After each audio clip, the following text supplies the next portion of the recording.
Lição 163 do livro Um Curso em Milagres. Não há morte. O Filho de Deus é livre. Morte é um pensamento que toma muitas formas, frequentemente não reconhecidas. Pode aparecer como tristeza, medo, ansiedade ou dúvida, como raiva, ausência de fé e falta de confiança, preocupação com os corpos, inveja e todas as formas em que o desejo de ser como tu não és possa vir tentar-te. Todos esses pensamentos não passam de reflexos da adoração da morte como Salvador e doador da liberação, encarnação do medo, anfitrião do pecado, Deus dos culpados e Senhor de todas as ilusões e enganos. De fato, o pensamento da morte parece poderoso, pois parece manter todas as coisas vivas dentro de sua mão ressequida, todas as esperanças e desejos no seu domínio maléfico, todas as metas percebidas somente por seus olhos que não veem. Os fracos, os impotentes e os doentes curvam-se diante da sua imagem, acreditando que só ele é real, inevitável, digno da sua confiança, pois somente ele virá com certeza. Todas as coisas, com exceção da morte, são vistas como incertas, rapidamente perdidas por mais difícil que tenha sido obtê-las, inseguras em seus resultados, aptas a falhar às esperanças que outrora geraram e a deixar um gosto de pó e cinzas em seu rastro, ao invés de aspirações e sonhos. Mas pode-se contar com a morte, pois ela virá com passos certos quando tiver vindo o momento da sua chegada. Nunca falhará em tomar toda a vida como refém para si mesmo. Tu te curvarias diante de ídolos como esse?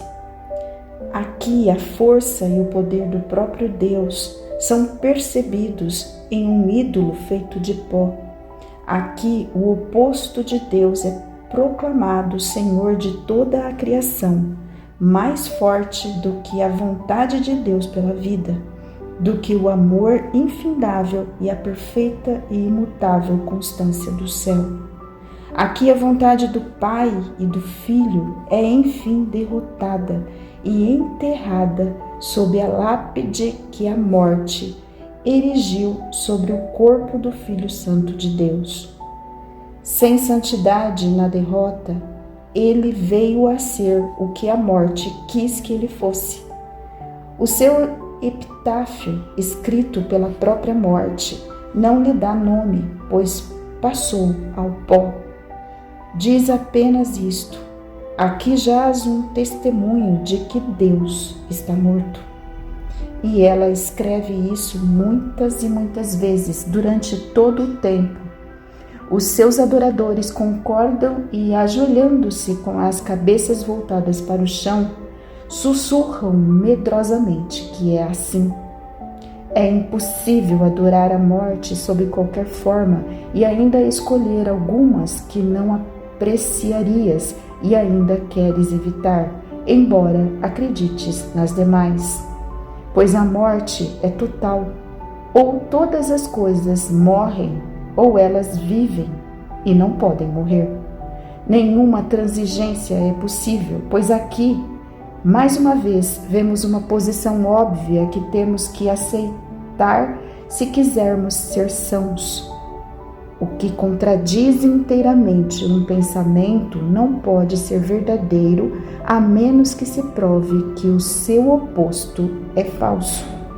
A ideia da morte de Deus é tão absurda que mesmo os insanos têm dificuldade de acreditar nela, pois implica que Deus outrora vivia e, de alguma forma, pereceu, morto aparentemente por aqueles que não queriam que ele sobrevivesse. Sua vontade mais forte conseguiu vencer a vontade de Deus e assim a vida eterna deu lugar à morte. E com o Pai morreu também o Filho. Os adoradores da morte podem ter medo e, no entanto, podem pensamentos como esses ser amedrontadores? Se eles vissem que o que acreditam é apenas isso, seriam instantaneamente liberados. E hoje tu lhes mostrarás isso.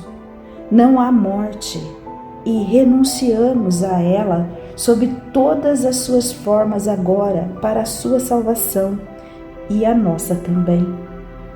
Deus não fez a morte. Portanto, qualquer que seja a forma que ela assuma, ela tem que ser uma ilusão. Essa é a posição que adotamos hoje. E nos é dado olhar para o que vem depois da morte e ver a vida que está além. Pai nosso, abençoa os nossos olhos hoje. Somos os teus mensageiros e queremos contemplar o glorioso reflexo do teu amor que brilha em todas as coisas. Vivemos e nos movemos só em ti. Não estamos separados da tua vida eterna. Não há morte, pois a morte não é tua vontade. E nós habitamos onde nos colocaste, na vida que compartilhamos contigo e com todas as coisas vivas, para sermos como tu és e parte de ti para sempre. Aceitamos os teus pensamentos como nossos e a nossa vontade é una com a tua eternamente. Amém.